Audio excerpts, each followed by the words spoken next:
Je rentre directement dans le sujet avec ces ficelles qui sont liées donc à votre histoire potentiellement et qui pourraient vous empêcher de vous séparer, créer des résistances. La peur du vide et la peur du manque, qui là va concerner un deuxième chakra qui souvent a vécu donc des expériences de négligence. Je reviens à ma blessure à la mer qui vous amène à vous sentir comme incomplet puisque certains besoins n'ont pas été nourris et que cette personne avec qui vous évoluez ou que vous avez évolué dans le passé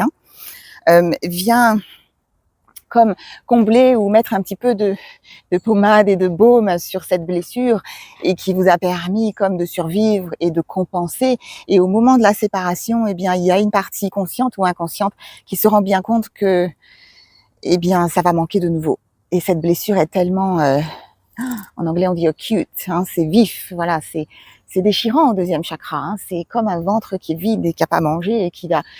comme vous grignoter à l'intérieur, c'est douloureux à vivre et on ne veut pas se faire revivre ça, donc on veut s'assurer qu'on remplit. Donc on va remplir de quelque chose qui ne va pas nous nourrir, d'une présence qui ne nous fait pas nous mettre en expansion et qui ne nourrit pas, qui ne nourrit pas certains de nos besoins, mais qui vient comme rassurer cette partie de nous qui va